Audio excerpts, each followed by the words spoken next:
Boa noite a todos. Na graça e na paz do nosso Senhor Jesus Cristo, amém? Já tem gente com a Bíblia aberta. Vamos estar continuando o nosso estudo do livro de Mateus. Vamos abrir no capítulo 7 para processar a leitura. Na última vez que eu preguei, a gente estudou até o versículo 15. Aliás, até o versículo 14. Então hoje a gente vai prosseguir do 15 até o final do capítulo. Hoje nós vamos encerrar o Sermão do Monte. Sermão do Monte que a gente já está aí há algum tempo já estudando. A gente vai encerrar. E depois a gente vai dar continuidade, obviamente, no livro de Mateus. Mas aqui a gente tem um dos marcos, uma das marcas que a gente vai estar passando. Amém? Mateus 7, a partir do versículo 15 em diante. Assim diz a palavra do Senhor. Acautelai-vos dos falsos profetas, que se vos apresentam disfarçados em ovelhas, mas por dentro são lobos roubadores. Pelos seus frutos os conhecereis. Colhem-se, porventura, uvas dos espinheiros ou figo dos abrolhos? Assim, toda árvore boa produz bons frutos, porém a árvore má produz frutos maus. Não pode a árvore boa produzir frutos maus, nem a árvore má produzir frutos bons. Toda árvore que não produz bom fruto é cortada e lançada ao fogo. Assim, pois, pelos seus frutos os conhecereis. Nem todo o que me diz Senhor, Senhor entrará no reino dos céus, mas aquele que faz a vontade de meu Pai que está nos céus. Muitos naquele dia hão de dizer-me, Senhor, Senhor, porventura não temos nós profetizado em teu nome? E em teu nome não expelimos demônios? E em teu nome não fizemos muitos milagres? Então lhe direi explicitamente, nunca vos conheci. Apartai-vos de mim, os que praticais a iniquidade. Todo aquele, pois, que ouve estas minhas palavras e as pratica, será comparado a um homem prudente, que edificou a sua casa sobre a rocha. E caiu a chuva, transbordaram os rios, sopraram os ventos e deram com ímpeto contra aquela casa, que não caiu, porque fora edificada sobre a rocha. E todo aquele que ouve estas minhas palavras e não as pratica, será comparado a um homem insensato, que edificou a sua casa sobre a areia. E caiu a chuva, transbordaram os rios, sopraram os ventos e deram com ímpeto contra aquela casa, e ela desabou, sendo grande a sua ruína. Quando Jesus acabou de proferir estas palavras, estavam as multidões maravilhadas da sua doutrina, porque ele as ensinava como quem tem autoridade e não como os escribas. Amém? Vamos então continuar os nossos estudos. A gente tem buscado, a gente está com a ideia de, ao estudar Mateus, retirarmos o máximo de ensinamento possível para as nossas vidas. E a gente vai estar continuando aqui. Na última vez que eu trouxe a mensagem, foram... Deixa eu ver aqui, se eu não me engano. Foram 6 pontos. 7 pontos. 6 pontos. Estava com 7 na cabeça por conta do capítulo. Eu trouxe 6 pontos. Hoje, vou estar trazendo aqui para vocês 5 pontos. Que nós vamos estar aprendendo. 5 ensinamentos que nós vamos estar retirando desse texto. O primeiro ensinamento que nós devemos ter, que nós devemos retirar disso que a Bíblia nos apresenta, está no versículo 13. Aliás, está no versículo 15, perdão, que ele vai nos mostrar o seguinte: nós devemos nos preparar contra os falsos mestres também na nossa geração. A palavra de Deus nos diz, acautelai-vos dos falsos profetas, que vos apresentam disfarçados em ovelhas, mas por dentro são lobos roubadores. Agora, deixa eu perguntar uma coisa para a igreja. Será que essa questão de falsos profetas, falsos mestres, era algo próprio da época de Jesus? Somente da época de Jesus? Será que hoje nós podemos olhar para trás e falar assim, isso fazia parte da cultura, era parte da época, graças a Deus não temos mais isso? Nós podemos dizer isso? eu creio que se a gente fosse colocar na balança, hoje pesaria muito mais. Infelizmente, hoje nós temos, se naquela época havia muitos falsos mestres, hoje piorou.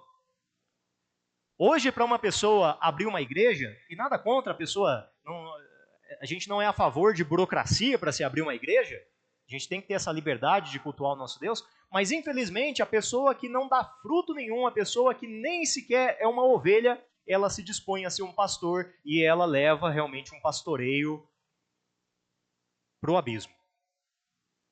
E a gente está acostumado agora, infelizmente, chega para a gente até em forma de meme muitas vezes, mas cada derrapada, cada heresia, cada coisa absurda. Como não lembrar daquele pastor que falou assim, não, mas está escrito na Bíblia para adulterar, que pega ela e adultera. Quem lembra dessa história? A questão dele não era nem uma análise homilética ou hermenêutica, não tinha nada a ver com aquilo, era português. Não era adultera, era adúltera, tinha um acento ali. Mas as pessoas, nem isso, nem para analisar o texto. É aquela questão de o que a Bíblia tem para mim? Não, o que eu posso fazer da Bíblia para eu fazer as minhas vontades? É assim que a pessoa usa. Ora, até Satanás usou o texto bíblico para poder chegar na onde que ele queria. Ele chega para Jesus e fala, olha, tira-te daqui porque está escrito. Então é importante a gente se precaver. A palavra que Jesus usa aqui é acautelai-vos. Eu acho que é o desligue, liga. Isso. É quando dá um puff muito forte. A palavra usada aqui é acautelai-vos. Da palavra que a gente já conhece, que é cautela, que é cuidado. Então, tomem cuidado. Seria outra palavra, um sinônimo para a gente estar colocando aqui. Tomem cuidado com os falsos profetas, com os falsos mestres, que estão no meio de vocês. O pastor falou, o Frank tinha mandado para ele, de algo, o pastor falando em relação de que, não, porque Jesus não podia ser Deus e não sei o que e tudo mais. As pessoas entram em coisas que já foram resolvidas há muito tempo atrás. Essa questão de se Jesus era Deus, se não era Deus, isso daí, há mais de 1000 anos, no Concílio de Nicéia, já foi resolvido isso daí, já definiram. Mas as pessoas, por não estudarem a história, por não conhecerem, caem na mesma coisa. Quando a gente está na escola, a gente sempre pergunta, né, por que eu tenho que estudar história? Coisa que já passou, coisa chata. A humanidade tem que conhecer a história para que ela não caia nos mesmos erros. Deus sabe disso e Deus instituiu a história para o próprio povo de Israel. O que Deus fala para o povo? Olha, vocês vão pegar essa palavra e vocês vão falar para os seus filhos, quando vocês estiverem andando, no deitar, no levantar, quando vocês estiverem comendo, em todo momento vocês vão falar dessa palavra para os seus filhos. Vocês vão erigir altares, vocês vão colocar coisas como símbolos, não para vocês adorarem os símbolos, mas para quando seus filhos perguntarem, pai, o que é isso? Vocês vão explicar, isso daqui é porque Deus fez isso na nossa vida. Então Deus, ele realmente tem muito interesse na história. Porque ele sabe que a partir do momento que nós olhamos para a história e vemos o erro que a humanidade já cometeu, nós não precisamos cometer novamente. E, me colocando no perigo de ser cancelado aqui, o povo devia olhar para isso, para a questão do socialismo, né? Que se olhasse para trás, comunismo, socialismo, e entender que não funciona. Mas tem batido em cima, tem negado a própria história. Infelizmente a gente tem essas situações. Agora, nós devemos nos preparar contra os falsos mestres. Gente, essas doutrinas, elas entram assim de maneira sorrateira. Nós temos que analisar a palavra de maneira assim minuciosa. E como é que a gente vai saber o que é uma doutrina ruim? O que é uma doutrina falsa? Conhecendo as doutrinas verdadeiras. Eu volto a dizer aquele exemplo que eu sempre trago aqui para vocês. Como é que você sabe que uma nota é verdadeira ou uma nota é falsa? Você compara com a verdadeira. Você compara com a original. Como é que você vai comparar uma falsa com a outra falsa? Você vai falar, essa daqui é falsa. As duas são falsas. Você precisa de um parâmetro, e o parâmetro é a originalidade. nós temos que comparar essas doutrinas, não com outras doutrinas da época nossa, mas sim com a palavra de Deus, com o original. E ver se aquilo realmente está de acordo com o original ou não. Muitas pessoas, por não terem esse cuidado, elas embarcam nisso. Então Jesus Cristo fala, acautelai-vos, tomem cuidado com os falsos mestres. É dever nosso, seja para as novas doutrinas que aparecem, ou para as velhas doutrinas ruins que ressurgem. É nosso dever estudarmos, entendermos e combatermos. O segundo ensinamento dessa noite, que nós podemos entender aqui do texto, ele está do versículo 16 até o versículo 20, que é o seguinte: pelos seus frutos os conhecereis. Colhem-se porventura uvas dos espinheiros ou figo dos abrolhos? Assim, toda árvore boa produz bons frutos, porém, a árvore má produz maus frutos. Não pode a árvore boa produzir frutos maus, nem a árvore má produzir frutos bons. Toda árvore que não produz bom fruto é cortada e lançada ao fogo. Assim, pois, pelos seus frutos os conhecereis. Aqui, Jesus Cristo nos mostra como identificar os falsos cristãos. E notem que eu coloquei aqui falsos cristãos, não coloquei nem os falsos mestres. Ah, só um adendo. Gente, não existe cristões, é cristãos. Tá? Cristões, você imagina um galo com a crista grande assim, ó. Cristões, não existe, cristãos. Esse é o plural de cristão, tá, gente? Como identificar os falsos cristãos? Nós olhamos para aquilo que eles produzem. É o exemplo que o pastor sempre dá no discipulado. Você fala assim, essa daqui é uma bananeira. Aí você vai lá e acha uva. Que negócio estranho. Ainda mais estranho confundir uma bananeira com a uva, enfim, né? A videira não tem nada a ver. Mas é aquela questão de, se tem uma fruta diferente da proposta da árvore, então não é essa árvore, é outra árvore. Pelos frutos se conhece, é isso que Jesus Cristo está falando aqui. Então, olha, o rapaz, ele bate na esposa, ele fala palavrão, ele mente no trabalho, ele está devendo para todo mundo, ele está fazendo as coisas, mas ele é cristão. Não, porque a fé não é por obras, a pessoa ainda entra com essa, né? A salvação não é por obras, é pela fé. Então está liberado. Paulo já falou isso. Será que a gente vai usar da bênção, da graça, da misericórdia que Deus nos deu, de não ser por obras, mas por fé, para a gente continuar pecando? Ele fala de forma alguma. De forma alguma.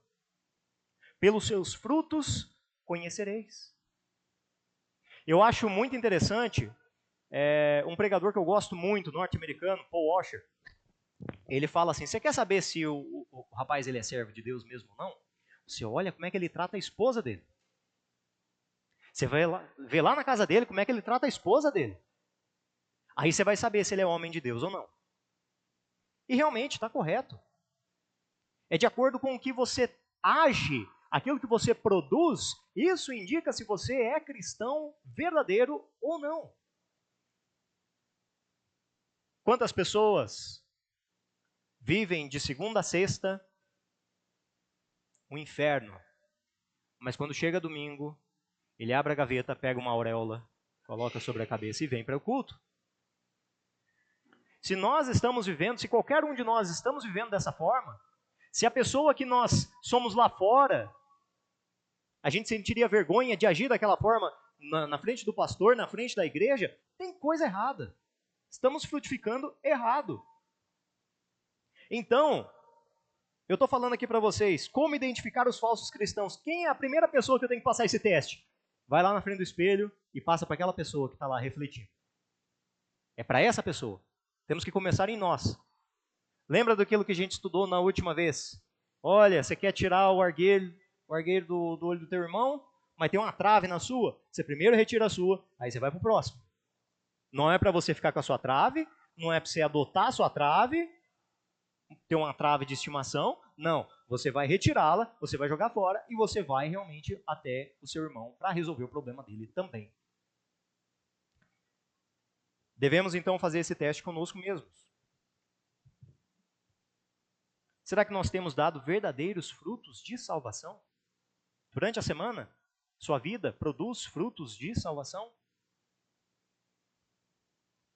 Lembra daquele versículo forte que nós temos em Tiago, que eu falei na última reunião, na última pregação? Que ele fala uma coisa muito interessante. Até quando é dito que quando Martinho Lutero passava meio por esses textos aqui de Tiago, ele ficava meio sem jeito, né? Porque ele viu lá que a fé era pela salvação, aliás, a salvação era pela fé. E quando o Tiago está falando das obras, ele ficava meio incomodado por conta do conceito que ele viveu a vida inteira do catolicismo. Mas, olha o que Tiago fala. Assim também a fé, se não tiver obras, por si só está morta.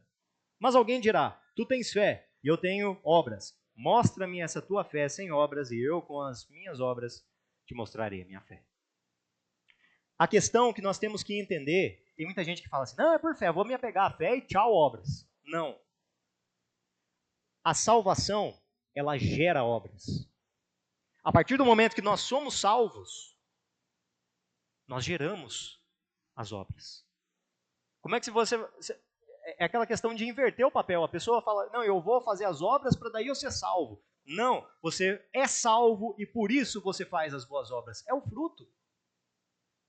O fruto não vem primeiro que a árvore, é a árvore que vem primeiro que o fruto. Então, nós devemos analisar. Temos nós dado verdadeiros frutos de salvação? Assim como uma árvore que não dá fruto vira lenha, aquele que não dá bom fruto também é lançado ao fogo. Isso é dito aqui. Nós lemos aqui no versículo 19. Toda árvore que não produz bom fruto é cortada e lançada ao fogo. Daniel, mas como assim? Eu sendo salvo, vou ser lançado ao fogo? Não, não é isso que ele está falando. Ele está falando, olha, se é salvo, produz fruto. Se é salvo, vai produzir fruto. Se não produz fruto, é porque não é salvo. Se não produz fruto, não é salvo, vai ser cortado, vai ser lançado ao fogo. É essa a lógica do texto. Nós temos que entender isso. Agora, Daniel, então todo mundo que produz fruto, de certo modo, é salvo? Nem sempre. Nós vamos falar disso também. A questão é o seguinte, assim como o passarinho depende da asa esquerda e da asa direita, o cristão ele depende de ter fé e ter também as obras. Passarinho não vai voar só com a esquerda, passarinho não vai voar só com a direita. É com as duas. Eu vou ter fé em Jesus Cristo. Sem ela eu não posso ser salvo. E eu vou realmente exercer as obras, porque eu fui salvo para isso. Qual das duas asas é mais importante? As duas asas são importantes. As duas asas são importantes. Terceiro ensinamento.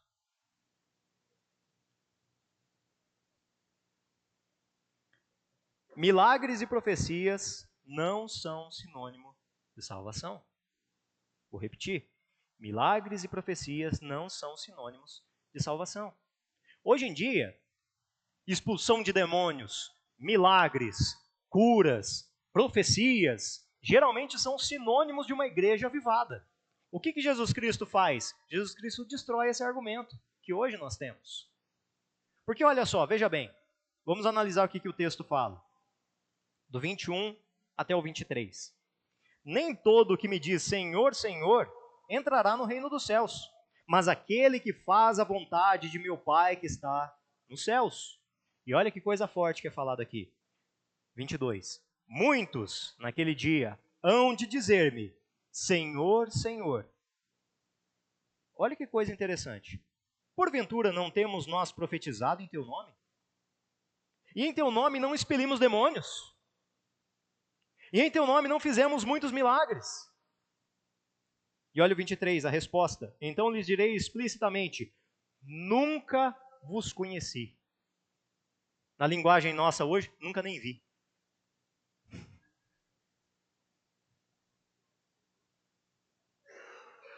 Apartai-vos de mim os que praticais a iniquidade.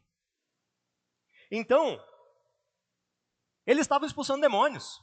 Eles estavam fazendo milagres no nome de Jesus. Ou seja, o que nós entendemos é que não eram pessoas alheias à religião, não eram pessoas alheias com a palavra de Deus ou com o evangelho, porque é pelo nome de Jesus que eles estavam fazendo tudo isso.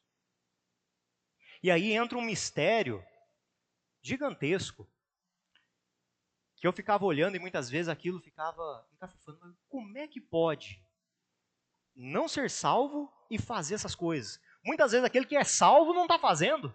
E o que não é salvo, que Deus nunca conheceu, está fazendo. Uma coisa eu quero deixar bem claro para vocês. As pessoas podem muito bem ser usadas por Deus sem ser de Deus. Repito, as pessoas podem muito bem ser usadas por Deus sem ser de Deus, sem ser salvas. Porque se a gente for analisar, vamos pegar pela lógica. Se todo mundo que é usado por Deus é salvo, então nos céus a gente vai encontrar a mula de Balaão. Foi usada por Deus. Deus deu dom para ela, dom da fala, dom de língua. O primeiro dom de língua que teve, né? Falou com Balaão. Por que você me bateu 3 vezes? Foi usada por Deus. Usada por Deus para salvar a vida de Balaão. Mas a gente não vai encontrar ela lá, porque nem a alma tadinha tem, né? Então, nem todos aqueles que são usados por Deus são de fato salvos por Deus. Vamos aprofundar um pouco mais? Eu falei da mula, mas eu consigo aprofundar um pouco mais. Se fosse assim, a gente ia encontrar Satanás nos céus. Porque se tem alguém que é usado por Deus, é Satanás. O livro de Jó que eu diga. Satanás se acha muito esperto, ele chega em Deus e fala, não, aqui ó, tem isso aqui tem. E Deus fala, não vai. E tudo faz parte do plano de Deus no final da história, a gente entende.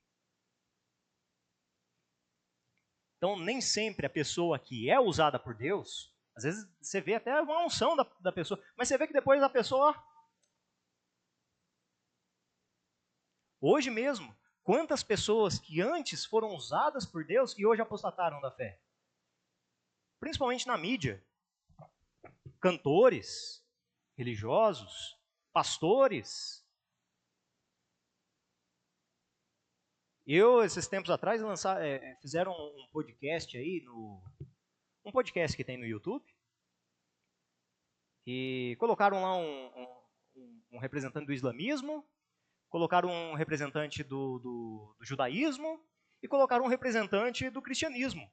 E para minha desgraça, para minha tristeza, colocaram o Caio Fábio como representante do cristianismo. E daí você olha a pessoa falando, e aí você fala, poxa, foi tanto usado por Deus em uma determinada época, para chegar agora e fazer essa caca, vamos falar assim.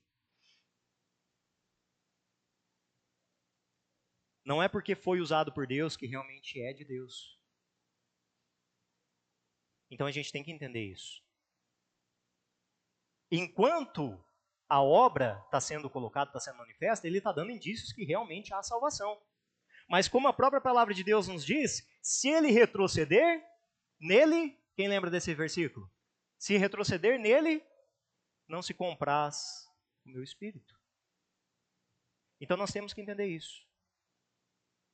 Nem todo aquele que me diz Senhor, Senhor, entrará no reino dos céus.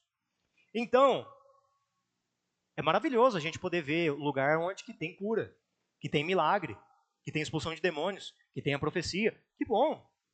Mas isso não é o sinônimo da igreja ser avivada ou não. A pessoa pode muito bem estar fazendo isso e ser morta espiritualmente. Se não tiver a palavra de Deus sendo pregada, vai ser morta. Vai ser morta. Gente, eu vou dar mais um exemplo dentro disso. Ao longo dos séculos, em relação à expulsão de demônios, os judeus expulsavam demônios.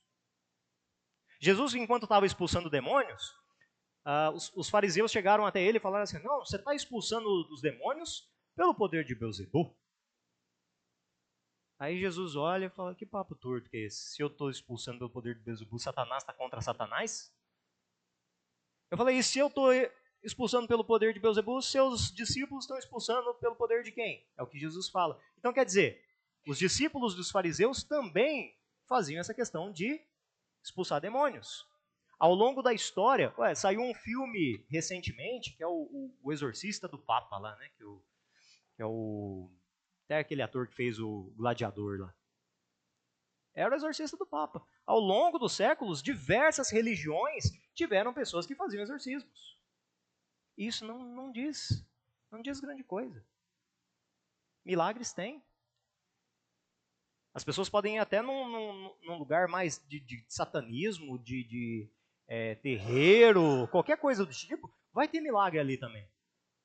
Pode ter milagre ali também. Mas não é isso que vai definir a salvação de Cristo. A salvação de Cristo é pela palavra de Deus, é consoante a palavra de Deus. E é isso que nós devemos analisar. Se tiver consoante a palavra de Deus e tem essas coisas, amém. É assim que tem que ser. É assim que tem que ser.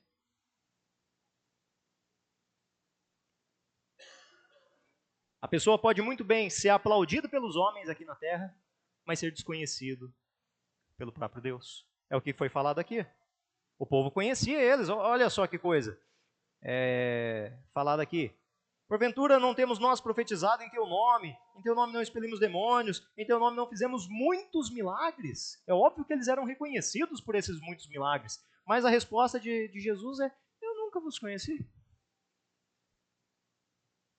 Você pode ser aplaudido pelos homens e ser desconhecido por Deus. É necessário a gente analisar como que anda o nosso coração diante de Deus. Então você vê que ao mesmo tempo que Jesus está falando sobre obras, ele também está falando sobre a fé. Aquele que não produz frutos é cortado. Mas aquele que está ali produzindo frutos e tudo mais, mas pode ser que você produza frutos e também não seja conhecido por Deus. É fé e é as obras, trabalhando comitantemente, juntas. Nós devemos entender isso. Quarto ensinamento que nós temos aqui. Sim. Uhum. Uhum. Obrigado, pai. Obrigado, pastor. Tem esse ponto aí. O senhor tocou aqui, eu realmente tinha ali anotado, mas não. Exatamente. Então, obrigado, senhor, lembrar. É a questão, eles praticavam o que era bom, mas praticavam o que era ruim também. Agora, vamos entender o seguinte, e eu achei muito interessante esse exemplo que deram. A pessoa pode falar muitas vezes que ela, por si só, embora ela faça coisas ruins, mas ela faz também bastante coisa boa. E eu vi um pregador uma vez, dando um exemplo, e eu achei fenomenal esse exemplo. Que é o seguinte, imagina que você vai fazer um omelete. E daí você quebra lá os ovos, você vai fazer um omeletão. 10 ovos. E você quebra 9 ovos lá dentro. Belezinha, tá até cheirando. Aí você pega o 10º, tá podre. O quanto do omelete você perdeu? O omelete inteiro. Você não vai falar assim, não, mas tem 9 bom aqui, eu vou comer. Você fala isso? Ele fala, é assim a nossa vida, as nossas obras diante de Deus. Você pode muito bem estar fazendo ali boas obras, fazer 9 obras boas, mas uma podre apodrece o resto. Então, aos olhos de Deus, você está fazendo muita coisa boa, mas filho, você está sujo, você não tem Cristo. Vocês são praticantes das iniquidades. Praticantes de iniquidade. Ninguém vai entrar por mérito próprio nos céus, a não ser por Jesus Cristo. Então é importante a gente destacar isso. Obrigado, pastor, ter me relembrado. Continuando aqui a pregação, o quarto ensinamento é: veja onde você está edificando a sua vida. Repetindo, veja onde você está edificando a sua vida. Jesus vai dar continuidade aqui e falar para a gente. Talvez seja.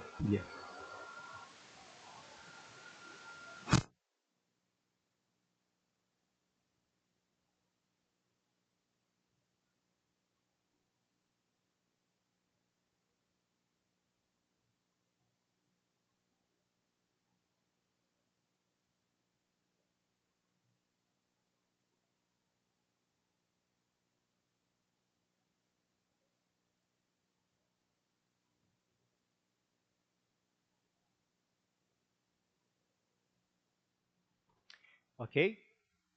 Alô? Agora sim.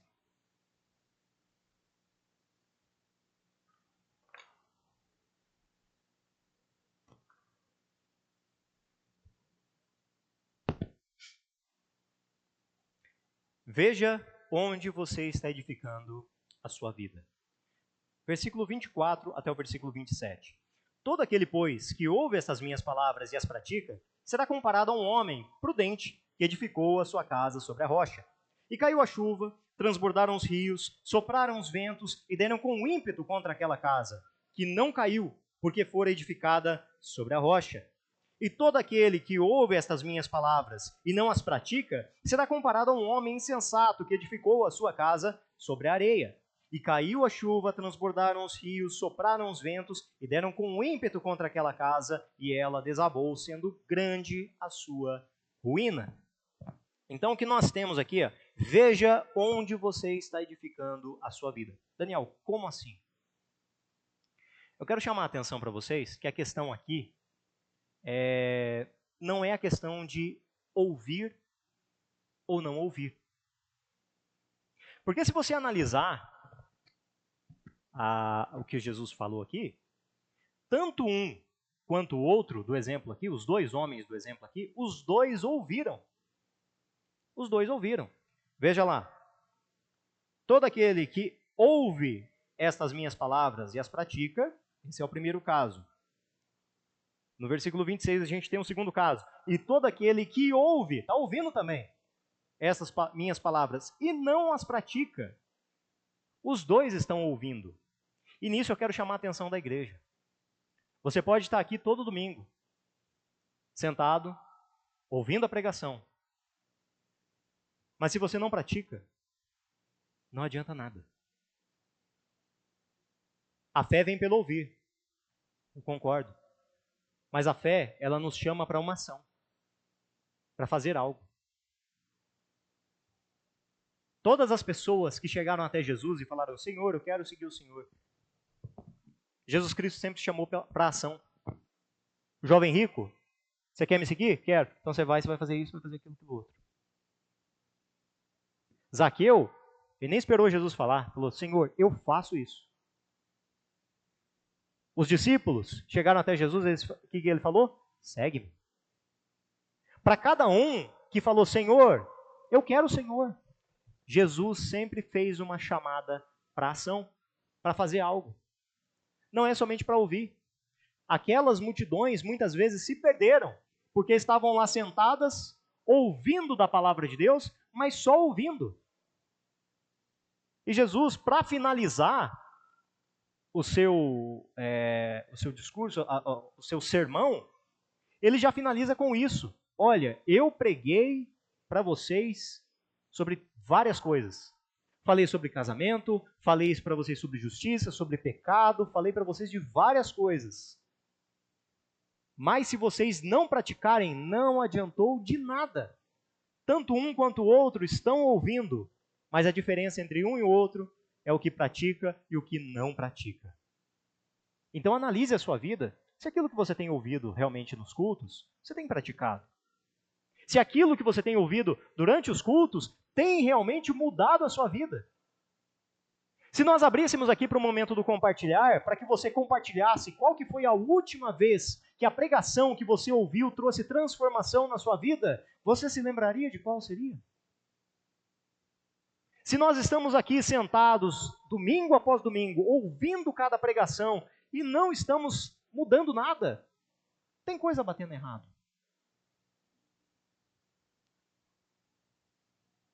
É aquele exemplo que já foi falado aqui.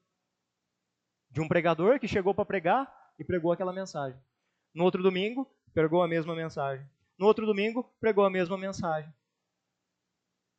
No outro domingo, por milagre, o povo lembrou das outras 3 mensagens. Falou, mas peraí, parece que é a mesma coisa?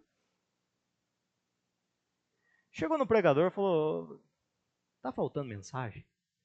Você está pregando a mesma mensagem já faz uns 3 domingos aí? Ele falou, não, mas vocês não começaram a viver essa ainda? Como é que eu vou passar para a próxima? E realmente é verdade.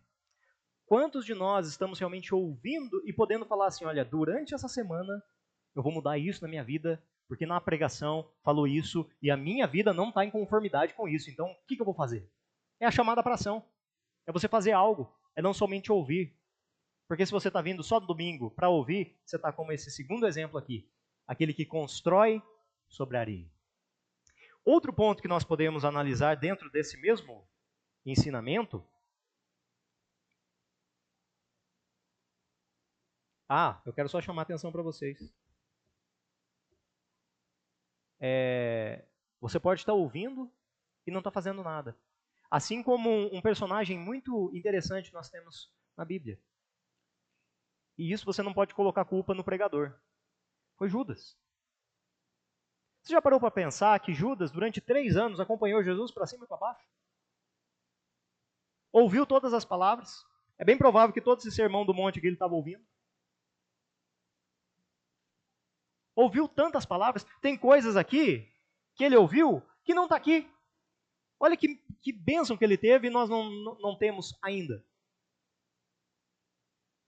Ouviu muitas coisas. Viu Jesus presencialmente. Viu Jesus curando. Viu Jesus agindo. Viu Jesus pregando. 3 anos junto com Jesus. Ouvindo. Oi? Exatamente. Viu de tudo. Viu de tudo. Ouviu, mas não agiu. Ouviu, mas não fez. E olha que ele ainda está um passo adiante, porque ele estava ali acompanhando Jesus. Mas ainda assim, só ouviu, não praticou, não entrou no coração dele. E você pode estar na caminhada cristã durante muitos anos e ainda assim ser como Judas, que só ouve, mas não pratica. O outro ponto que eu ia estar falando aqui é, se você parar para analisar, versículo 24, todo aquele que ouve essas palavras, as minhas palavras, e as pratica, será como um homem, comparado ao homem, prudente, que edificou a sua casa sobre a rocha. Esse é o primeiro exemplo. O segundo exemplo, no 26, e todo aquele que ouve estas minhas palavras e não as pratica, será comparado a um homem insensato que edificou a sua casa sobre a areia. Outro ponto em comum que esses dois homens têm é que eles construíram. Se você ouve e não pratica, não é que você não está construindo nada, você está construindo, só que no lugar errado. A sua vida, se você não está agindo, não está ouvindo, não está seguindo a palavra de Deus, não é que você não está construindo, não é que você está com um monte de tijolo lá e falando, não, eu estou só esperando o momento certo para construir. Não, você está construindo, só que no lugar errado. E o diferencial desses homens não é porque a casa de um era de uma forma ou a casa de outro era de outra forma. O texto aqui não fala sobre a casa em si. Pode ser que a casa do que o construiu na areia fosse uma mansão, e o que construiu sobre a rocha podia ser uma tapera. Podia ser uma tapera, porque o diferencial não estava na construção em si, mas estava no fundamento. Não é a casa que você constrói. Talvez você esteja fazendo as suas obras para com Deus, buscando, servindo, mas você vê que você tem dificuldade, o outro está muito ali adiante, você vê que ele está se destacando, ele está indo, ele está ganhando almas para Deus, ele está pregando, e Deus tem aberto realmente os caminhos para ele, e você fala, poxa, ele está lá construindo um casarão e eu estou aqui fazendo a minha taperinha. Mas o ponto não está em quem está construindo, se a construção é grandiosa ou não, é o fundamento. Na onde você está fundamentando. E aí entra a questão do povo que faz as obras, mas não é em Jesus. Nós temos muitas religiões hoje no mundo em que as pessoas fazem boas obras. Pessoas que foram reconhecidas diante da humanidade, mas não criam em Jesus. A gente tem o Gandhi, fez grandes coisas, não? E a gente pode estender para vários filantropos, pessoas que doaram fortunas, que fizeram isso, que fizeram aquilo, mas não foi em Cristo Jesus. Fizeram um castelo, mas em cima da areia. A questão não está na casa que você está fazendo, mas no fundamento. Mas entenda uma coisa, praticando ou não praticando, você está construindo. A questão é onde você está construindo. Se a sua intenção está só em buscar as coisas deste mundo, em fazer as coisas neste mundo, enquanto você ainda está vivo aqui, você está colocando ali na areia. Então avalia. Tem um texto, eu estava lendo, eu não estou me lembrando se é Romanos ou se é Coríntios, mas eu creio que seja Romanos, em que Paulo começa a falar sobre quando a gente entrar nos céus, e que daí vem as nossas obras e passa ali pelo fogo. E daí ele vai falar que tem gente que chega chamuscado. Porque passou, não sobrou nada. Porque as obras eram somente com base aqui na terra. Não tinha nada relacionado aos céus. E por conta de não ter nada relacionado aos céus, por conta deles não trabalharem para os céus, eles foram salvos pela fé em Jesus.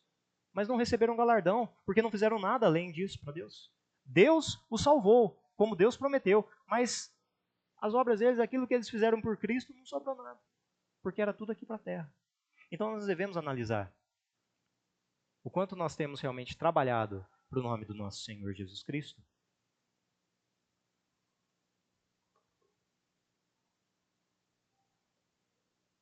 O quinto e último ponto dessa noite está no versículo 28 e também no 29. Quando Jesus acabou de proferir estas palavras, estavam as multidões maravilhadas da sua doutrina, porque ele as ensinava como quem tem autoridade e não como os escribas. Daniel, o que a gente pode entender disso daí? O que a gente pode retirar como ensinamento disso daí que foi falado? Nós entendemos que Jesus tem toda a autoridade. Agora, por que Jesus Cristo tinha autoridade? Por que as pessoas ficaram maravilhadas? Por que nós podemos olhar para isso aqui e nos maravilhar também? O que diferenciava Jesus Cristo com relação aos fariseus na sua pregação? Ao longo do texto, ao longo dos textos dos evangelhos, nós entendemos que os fariseus eles colocavam sobre o povo aquilo que nem eles conseguiam carregar. Eles colocavam sobre o povo um legalismo tão grande que condenava o povo, mas na verdade nem eles mesmos conseguiam acompanhar tudo aquilo.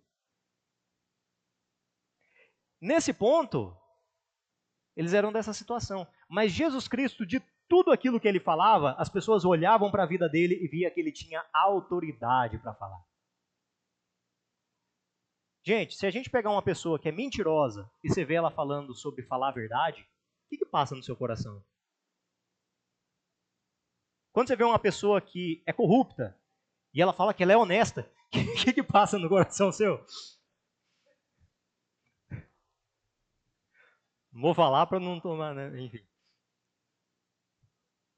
Falar sobre honestidade. Você olha para aquela pessoa e fala, falar sobre honestidade? Falar sobre falar a verdade? É nisso que muitas vezes a gente vê filhos, quando chega ali na adolescência, começam a se revoltar.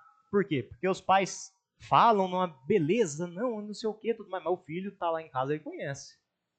Ele sabe onde que o chinelo canta. Aí ele olha para a mãe dele, ele olha para o pai dele e fala, você vai falar disso? Não é? Não é o que acontece? Por que acontece? Principalmente no meio das igrejas. Comprovando aquilo que não é a palavra que diz, mas que se tornou como um ditado entre nós, que Deus tem filhos, mas não tem netos. Não é porque você é cristão que seu filho vai ser, você tem que trabalhar na vida dele para que ele seja. Ele não vai puxar do DNA. Filho de cristão, cristãozinho é. Não. É trabalhar na vida dele. E muitas vezes nessas igrejas acontece que o filho, vou usar um termo aí de mais reformado, se desvia. Por causa de quê? Porque ele olha para o pai, ele olha para o pai na igreja e o pai dentro da casa. Gente, eu não estou falando que todos os casos são assim. Existem casos que a gente vê que não é a situação. Infelizmente, acontecem diversas coisas, mas grande parte das coisas é nesse sentido. O filho faz um comparativo. É aquela história que o pastor já até trouxe no discipulado, do menininho que já estava preparando as coisas para morar dentro do salão da igreja, porque o pai era bom lá. Jesus Cristo, ele tem autoridade. Enquanto ele estava falando, as pessoas olhavam e falavam, ele está falando aquilo que ele vive. E por isso ele tinha autoridade. E essa é uma dificuldade que todos aqueles que pregam o evangelho devem ter e assumir. Não ter a dificuldade, mas ter em vista isso, analisar isso. E para quem chega como Paulo chegou, Paulo é muito macho para falar o que ele falou. Sejam meus imitadores como eu sou de Cristo. Segue o pai aqui.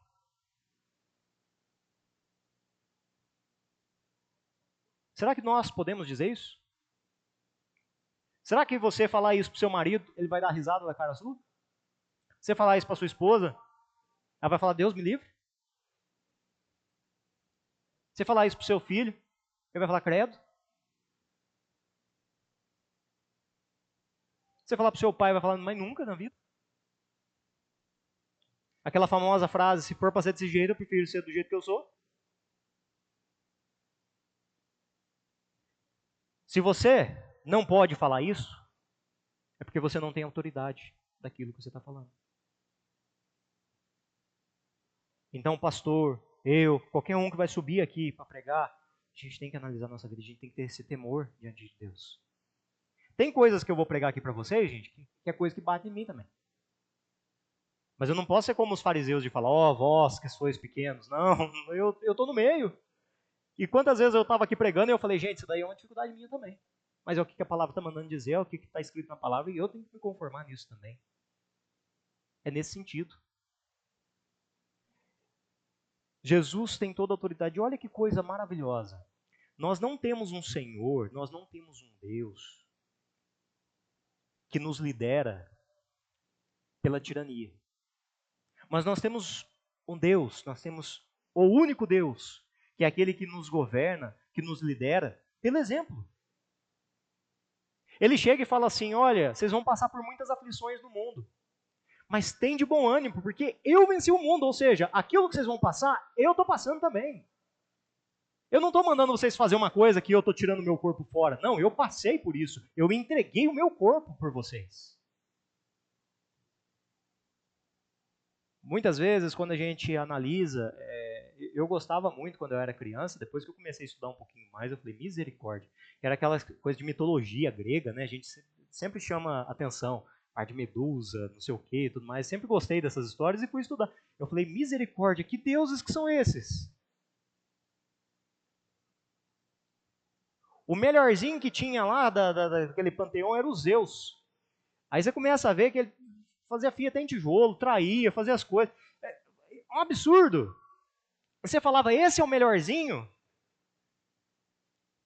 E nós podemos olhar para o caráter santo que nós temos do nosso Deus, o Deus da Bíblia, e ver que não chega nem perto deles. E a gente vê que o nosso Deus é um Deus santo. A gente vê os deuses dos pagãos, e a gente olha para o nosso Deus e a gente fala, quão maravilhoso é o nosso Deus. E daí a gente pode chegar aqui no domingo, colocar uma roupinha bonita, eu procurei colocar, e a gente cantar aqui, tu és bom, bom, tu és bom, porque realmente ele é bom. Realmente ele é bom. E que bom que ele é bom. Que bom que ele é bom mesmo nós sendo maus. Porque, gente, se coloque no lugar de Deus. Não como Satanás queria fazer, mas se coloque no lugar de Deus em relação de pensar. Você lá nos céus, olhando para a galera aqui embaixo. Vocês iam permanecer com a humanidade desse jeito? Vocês iam morrer por essa humanidade? Vocês iam ouvir a oração dessa humanidade? Vocês iam ouvir a sua própria oração? Eu já me peguei para me colocar muitas vezes nesse sentido no lugar de Deus e eu falava, misericórdia, quantos raios foram poupados, né, de cair na minha cabeça. Porque eu olho e falo assim, Senhor, que misericórdia grandiosa que o Senhor tem. Eu não teria a mesma misericórdia, então, Senhor, transforma o meu caráter para que eu seja parecido contigo. Então, da mesma forma que aquela multidão se maravilhava com a doutrina de nosso Senhor, nós também nos maravilhamos. Que ele sendo Deus, ele poderia falar assim, coloquei vocês no mundo, já fiz mais que a minha obrigação, vocês que se virem, estou nem aí, virei as costas. tem uma visão que eles têm, não sei se é o panteísmo, que fala, ó, largou aí, vocês que se lascam. Depois de um tempo, Deus vai vir para ver o que aconteceu aqui. Hã? Deísmo, obrigado. Deísmo. E Deus criou lá, colocou um reloginho e falou, ó, depois eu venho para ver como é que vai ficar. Nós temos um Deus que não é dessa forma. Nosso Deus, o único Deus, conforme a palavra de Deus, é aquele que nos lidera pelo exemplo. E quando Ele prega para nós, nós podemos olhar para o santo caráter dele e falar assim, que maravilhoso. Porque tudo que o Senhor fala, o Senhor vive. O Senhor que manda nós sermos fiéis, o Senhor é fiel. O Senhor que nos manda ser bom, sermos bons, o Senhor é bom. O Senhor que nos manda ser santos, o Senhor é santo. O Senhor que nos manda ser misericordiosos, o Senhor é misericordioso. O Senhor que nos manda ser longânimos, o Senhor é o mais longânimo de todos.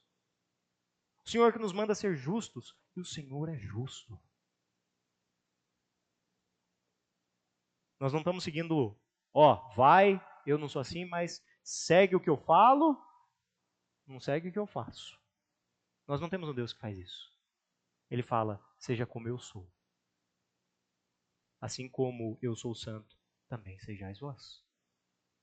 Que maravilhoso o Deus que nós temos. Nós podemos louvar com boca cheia, com coração derretendo, fervoroso por Ele. Deus é maravilhoso. Essa é a pregação de hoje. Assim a gente encerra o Sermão do Monte com chave de ouro, de maneira majestosa. E daqui a 15 dias, né, que eu vou estar pregando de novo, a gente dá seguimento do capítulo 8 em diante. Amém? Deus abençoe a vida de todos.